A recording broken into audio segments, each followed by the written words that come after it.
Hello again, Capstone learners. Chapter 5. You've made it. You're at the final chapter here. We're almost there. We want to take a look at how your findings can impact future research. We want to look at what your research means and take a look at the implications of all of these things moving forward. So this chapter is huge as far as where do we go from here. So let's take a look here at implications. So what does this mean? That's the famous Lutheran response when we think of implications. That's really what we want to figure out in this section. What does all of this data that you collected, what does all of this study actually mean now and moving forward? And so I start you with what could be a little bit of a glib question here. So what? That's not meant to be a dig at you. It's just to talk about what truly is the significance of what your data analysis revealed. It can be about your practice, it can be about student learning, it can be ultimately, really, so what? What do we need to know now about your study? You told us what the data said in Chapter 4, but now, what does it imply? You need to take time to answer both of these questions as well as you are able to. So you sorted data and claims emerged. That's what happened here a little bit in Chapter 4. Now we need to take a look at your claims and run through a series of questions. Take a look at all of these. Some will ring true more than others, but is there even a more general theme or themes that emerged? This is something you may want to bring up in the implications section here. How does what was revealed in your data analysis connect to your literature review? So, how does this all fit together exceptionally well? This is an opportunity here also, learners, to answer this question of transparency. And I think this is okay. You can be a little honest with us here at this section. If you had the chance to do it again, what would you do differently?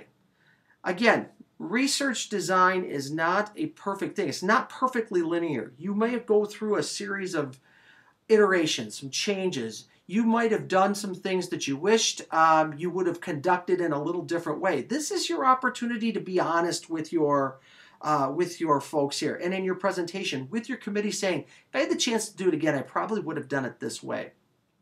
What outside forces may have affected your study as you try to get information on students? The fact of the matter is, they're not always in the classroom every day, and you could have started something with students and not been able to finish due to them being gone. Maybe the schedule didn't allow for things as cleanly as you thought. Those types of things happen in research. Let's talk about that here in Chapter 5, especially in the implications. Now, what makes your results unique to your classroom? We generally like to see that the things are what we call generalizable, that they could fit every situation, but certain things just don't. And with your action research, if you're doing a true action research project, you're trying to find the unique phenomena within your classroom. So let's talk about those unique things that might have come up, that might go on against the thought or the feeling of the literature in Chapter 2. Also, how transferable beyond your specific setting is your research? Is it generalizable? Could somebody pick this up and work on it again later on? In a future session, we'll take a look at how we can look at implications and next steps for future study. And could you see yourself using this approach with other classes or groups? Maybe this group yields a different result than maybe an older or younger group would. Again, why or why not? The important thing here, folks, is don't gloss over this section. Don't gloss over it in your paper, and by no means should you gloss over this in your presentation. Your committee really wants to see what could happen as a result. This is really where you get to sell your topic, your project, your months of research. So do that. Show us the immediate and long-term, maybe even indirect possibilities of what happens. Consider the implications from all angles. Are there other groups that benefit from your work? Well, tell us about that. That can be explained further in the recommendations section as well. And finally, again, be transparent. If it didn't work out the way you intended, say why you think that was the case. Don't be afraid to express that it could have been done differently. Someone may pick up your paper, and someone may say, well, if you tried it this way and it didn't work, what if I tried it this way? You've made a unique contribution to the educational community with this paper, and someone might learn from you what not to do.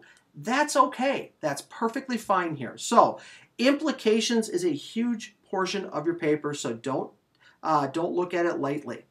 We'll move on and look at recommendations here moving forward and see how we can share specific things with the audience that will read this paper moving on. Good luck.